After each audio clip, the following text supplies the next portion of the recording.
Programa Sem Barreiras. Sem Barreiras. Programa Sem Barreiras.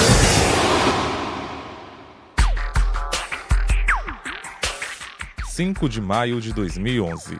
Esta data vai ficar marcada na memória de muita gente. Neste dia, aconteceu o julgamento conjunto da ação direta de inconstitucionalidade e da arguição de descumprimento de preceito fundamental.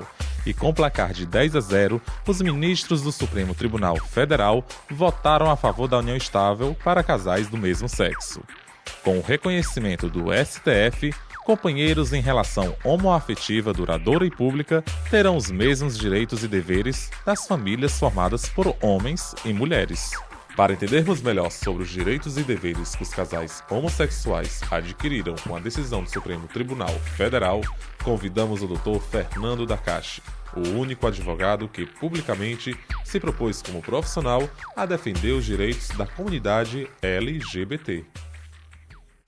Doutor, em 2006, a Associação da Parada do Orgulho Gay solicitou um pedido ao STF, que contestava a definição legal de união estável, porque só agora, em 2011, o Supremo Tribunal Federal reconheceu a união estável para casais do mesmo sexo.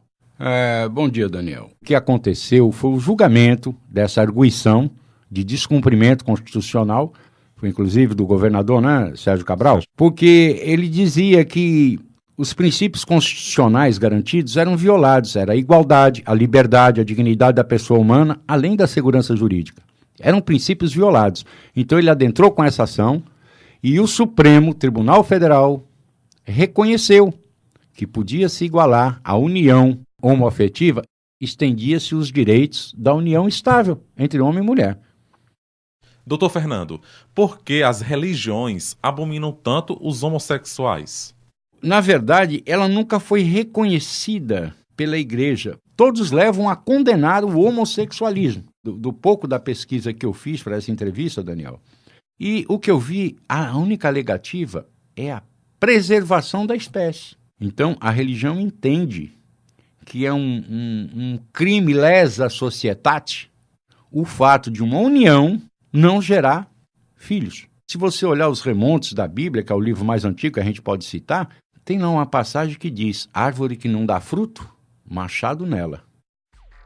Este é o podcast Sem Barreiras e estamos conversando com o Dr. Fernando da Cache, o único advogado que se propôs publicamente a defender os direitos homossexuais. Doutor, nós temos perguntas de alguns ouvintes que ainda têm dúvidas sobre os seus direitos mesmo depois do reconhecimento do Supremo Tribunal Federal. Vamos ouvir agora a primeira pergunta. Meu nome é Daniele, eu tenho um relacionamento há mais ou menos uns 3 anos. O nome da minha companheira é Carla e eu tenho um sonho, uma vontade de adotar uma criança. Que medidas eu posso tomar para adotar essa criança? Bem, Daniel, então eu diria a ela que primeiro passo para uma adoção pelo casal, porque ela sozinha ela já poderia adotar. Para a adoção por ambos, chamamos assim cônjuges, ela e a companheira, o primeiro passo é ela efetivar a união estável. No caso, ela pode ir direto ao cartório, e pedir ao tabelião que oficialize essa união estável. A partir daí, seguir todos os trâmites legais que qualquer casal hétero seguiria para a adoção. Meu nome é Robério, tenho 24 anos, relaciono com o Marcos, que é meu companheiro há quase 1 ano. Nós dois estamos querendo comprar um carro. Caso aconteça, entendeu? Alguma coisa assim, terminar meu relacionamento com ele, meu namoro com ele, tipo assim, porque nós dois pagamos o carro, eu também pago. Como que vai ficar caso eu termine o relacionamento com ele? Juridicamente, o carro seria do companheiro. O que ele poderia fazer, que é um artifício, uma artimanha que se usa? O companheiro vai assinar uma procuração, essa procuração chama inter vivos, mas a procuração em causa própria, ele vai fazer essa procuração, o companheiro vai passar essa procuração com título em causa própria a ele, sobre o destino do carro, dando plenos poderes a ele. Então, pronto, o carro é dele e o companheiro vai poder usufruir, mas o carro vai ser patrimônio dele, por conta dessa procuração. Se ele não agir dessa maneira, o carro, infelizmente, vai ser só do parceiro. Vai ser questão de consciência do parceiro. Normalmente, quando há uma separação, há um litígio. E no litígio ninguém quer perder, todo mundo quer ganhar, né? O que é certo? Ele se prevenir, pegue sempre um advogado, consulte um advogado, o advogado vai ser a pessoa, no caso em concreto, e vai poder orientá-lo. Terminando o relacionamento, ele teria a procuração, ele passaria o carro para o nome dele ou para quem ele quisesse e pronto, não perderia. Aconteceu aqui em Fortaleza, no dia 31 de agosto deste ano, o primeiro mutirão do registro da União Civil para casais do mesmo sexo. E para sabermos mais sobre este evento, eu conversei com o presidente da Coordenadoria da Diversidade de Fortaleza, Orlaneudo Lima, que foi um dos grandes responsáveis para a realização desta oficialização da união homoafetiva. Nós tivemos uma experiência, inclusive, muito importante no país e especificamente pioneira no país, que foi o mutirão do registro da União Civil. Isso só veio acontecer devido à articulação do centro de referência, né, desse equipamento de centro de referência da coordenadoria, o equipamento da coordenadoria, com a Defensoria Pública do Estado do Ceará. Então, essa articulação com os defensores, para que de fato a gente pudesse realizar esse mutirão da União Estável, eu acho que foi muito importante, foi inclusive muito procurado pela própria população, porque foi feita uma divulgação. Foram 25 casais que registraram fizeram a sua petição, tem esse documento que comprova que registraram suas uniões. Além disso, desses 25 casais, tem mais 25 casais na fila para a gente fazer outro mutirão. Ou seja, foi feita essa petição, ela de fato é um documento legítimo, porque inclusive é assinado pela Defensoria e pelo o próprio Secretário de Direitos Humanos, então as pessoas têm um documento palpável para inclusive requerer na justiça o direito, enfim, a herança e várias questões, e a partir disso a própria Defensoria encaminha as questões com relação a essa petição para que de fato tenha a legalização, porque a partir disso é que quem vai dar quem vai dar o aval a essa petição vai ser o judiciário. O judiciário é que vai estar aprovando essas uniões estáveis. Doutor, o que você tem a dizer sobre esta atitude da Prefeitura de Fortaleza, juntamente com as organizações LGBT e a Defensoria Pública, de realizarem esse mutirão? Quero dizer que essa sua pergunta, como eu disse, é uma pergunta muito feliz, talvez a melhor pergunta até agora dentro do trabalho. A obrigação do Estado qual é? É promover o bem-estar social. Ponto. Se tem uma determinada classe sofrendo discriminações por ignorância, por impotência econômica, certo? Muito justo que o poder, certo? Principalmente o executivo, uma posição elogiável, não estou falando elogiável porque simplesmente premiou uma categoria homossexual, não.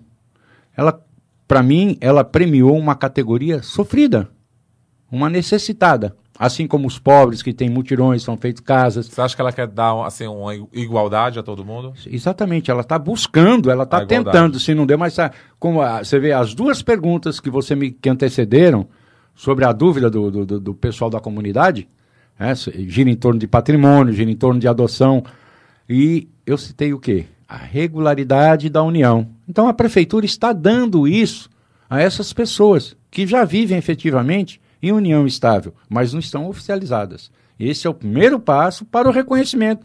Então, é mister que se faça a efetivação legal da união. Então, é louvável a atitude da prefeitura e que fosse seguida de outras aí, independente, não estou elogiando aqui pelo apoio à classe, porque se vai aumentar ou não a homossexualidade, não estou dizendo isso, estou dizendo que se faça cumprir a lei, já que há um entendimento, há uma clemência social dessa classe que grita para ser reconhecida, para ter seus direitos reconhecidos, para não ser discriminada. E muito lógico que o poder executivo as apoia, o legislativo, o judiciário, todos apoiam esse movimento na prática, como a prefeitura fez. Ok, doutor Fernando Dacache, muito obrigado pela sua participação aqui no nosso podcast Sem Barreiras. Muito obrigado a vocês e estou à disposição de todos aí, quantos precisem, para a gente discutir esse tema, não digo polêmico, eu digo gostoso. É um tema, assim, gratificante. A gente discutiu o novo, discutir formas de conviver. E eu lhe digo, eu, pelo conceito atual, era um cara homofóbico. Aprendi com os meus filhos, as minhas filhas, com a minha atual companheira, a conviver com a comunidade gay e tenho amigos fantásticos nela. Como tenho amigos héteros. Você passou a ver de uma outra forma, né? Comecei a enxergar como pessoas normais, com suas qualidades.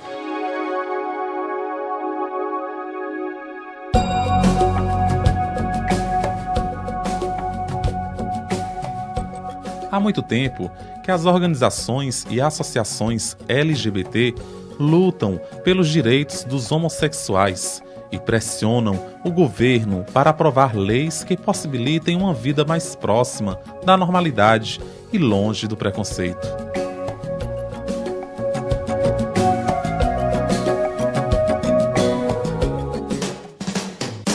Programa Sem Barreiras, Sem Barreiras, Sem Barreiras. Programa Sem Barreiras.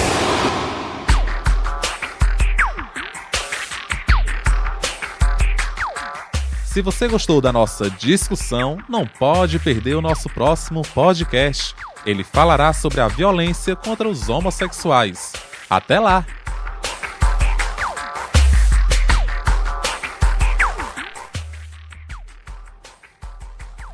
Este podcast foi produzido por Daniel Basílio como trabalho de conclusão do curso de jornalismo pela Universidade de Fortaleza, orientado pela professora Kátia Patrocínio. Gravação: Robson Sérgio. Edição: Robson Sérgio e João Rufino.